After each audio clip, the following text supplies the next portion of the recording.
Okay, so I had some people asking about my method of grip in competition. Now, I'd like to preface this, I'll say that I'm not a GM shooter.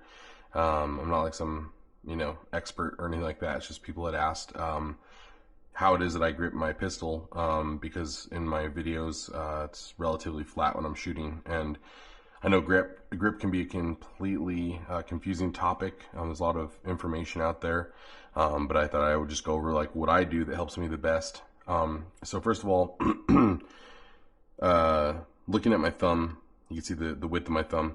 The first thing that I do with my support hand is I grab the pistol in a way that, obviously you're high up on the tank, but also I apply a ton of pressure. You can kind of see how much thinner my thumb is. Like the joint's massive here compared to the bone in here. So I'm really torquing like this with my thumb. It doesn't just sit here, it comes up like this.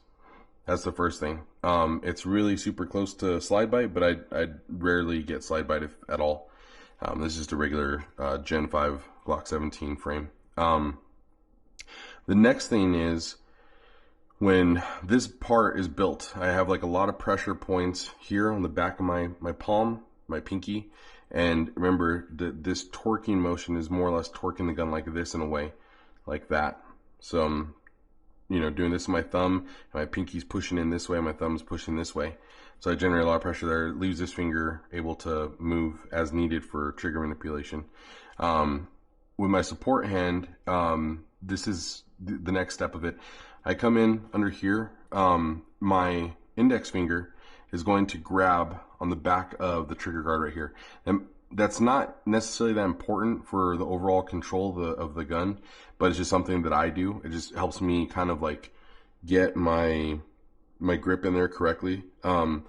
So that's gonna be the next thing. My fingers are just kind of gonna lay overhand right here. And then what's really important is that the back of my sausage fingers aren't sweaty. That's gonna be a big thing, because the way my grip is generated is actually with torquing like the gun like this. Almost as if, like, one method I always call it is unbending a horseshoe. So if you have a horseshoe in your hands, just pretend you have a horseshoe in your hands and you're trying to unbend it. That's essentially what my hands do with the gun frame. So I grip here like this, and the reason my grip is like this and not up here is because I generally have weapon mount light. I have weapon mount light on my firearms the majority of the time. So it's going to be coming from down here.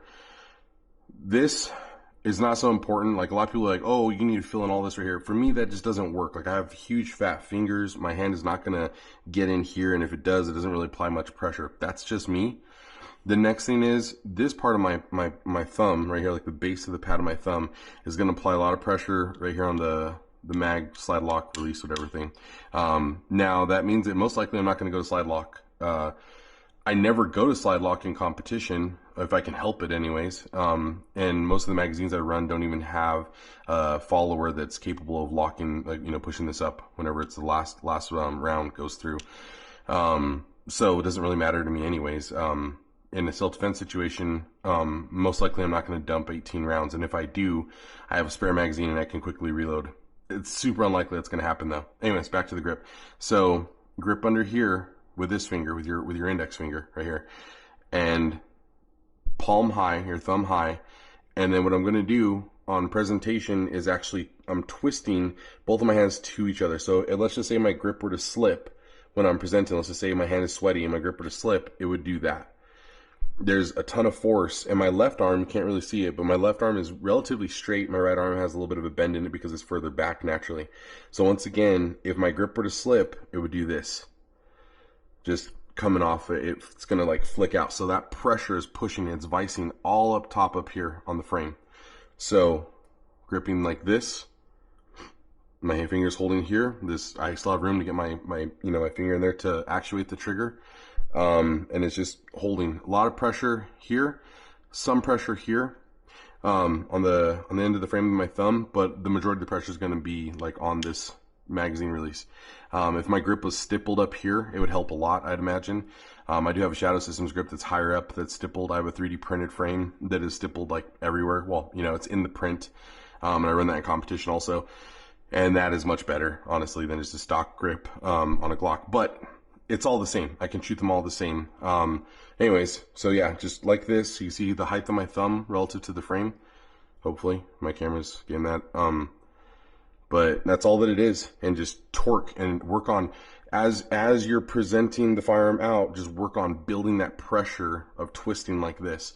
And you can see once again how high my thumb is on the frame, how forward my thumb is on the trigger guard. Because I know some people like have their thumb way out here. That works too, I'm sure. There's a little bit of a gap if you do that. Well, with my hand size.